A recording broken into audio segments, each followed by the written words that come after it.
Swarnavarshini from Grade W. Today we're going to talk about rubber. Now, what is rubber? Rubber is the white milky sap sourced from the Ficus elastica tree, also known as the rubber tree. You may be wondering, how is that sap present in all parts of the trees? Well, just like blood is for us, sap is for trees.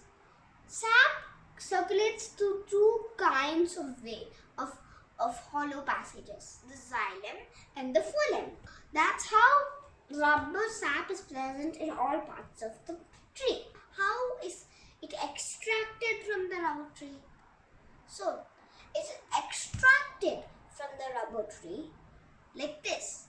A branch is cut, and then before the white sap starts to ooze out of it, a half-cut pipe is placed below it, and then a big bowl or bucket is placed under where the half-cut pipe ends. The sap drizzles onto the half-cut pipe, then it drops in the bowl. It takes a long time to do it. Once it gets collected, you can't use directly this white milky substance to make your cars, your tires, your gloves, your raincoats. You can't. No. You have to process it in factories, and then that factory will turn it into raincoat, gloves, bands, etc. So we have discussed about natural rubber. Synthetic rubber means it is not sourced from the rubber tree. It is sourced from an artificial source. It is sourced from polymers. Have you seen pearl chains? Pearl chains are exactly what polymers look like.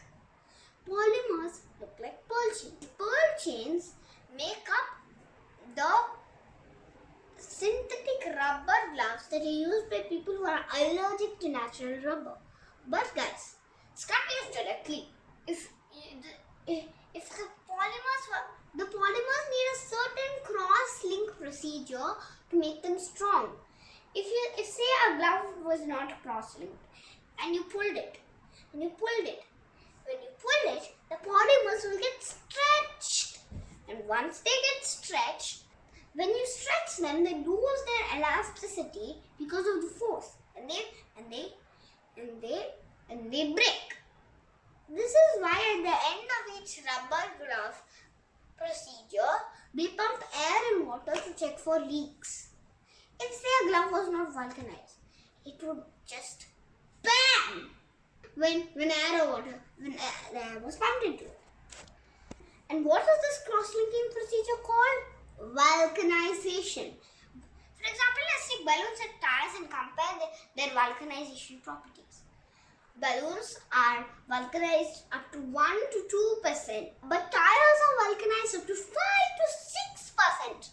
There's so many cross links.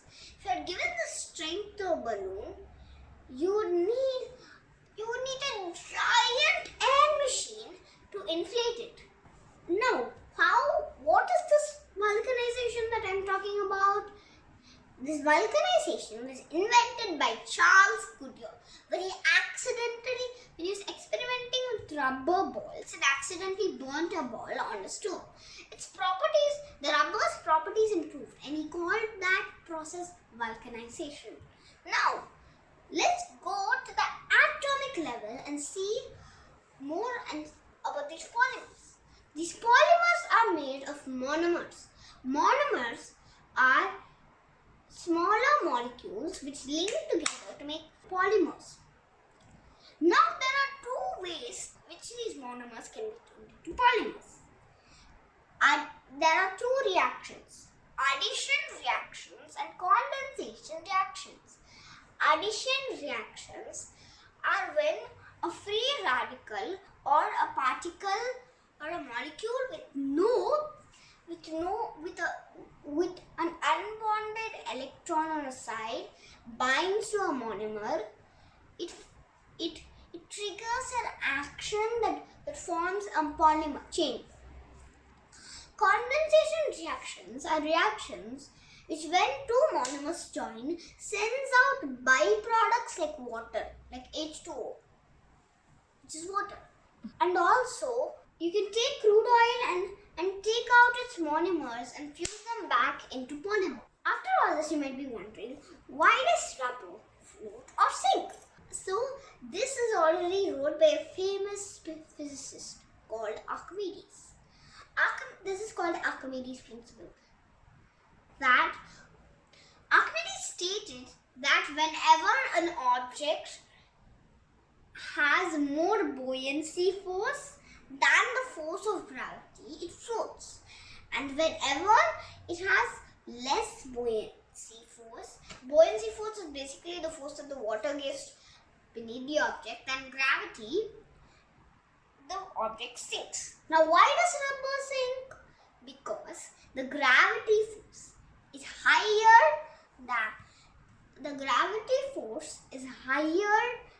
buoyancy force for the rubber, so it sinks. If you take a light substance, like say for example a rubber duck. If you take a rubber duck and put it in water, why does it float? Because the rubber duck has more buoyancy force than the gravity force. So it floats.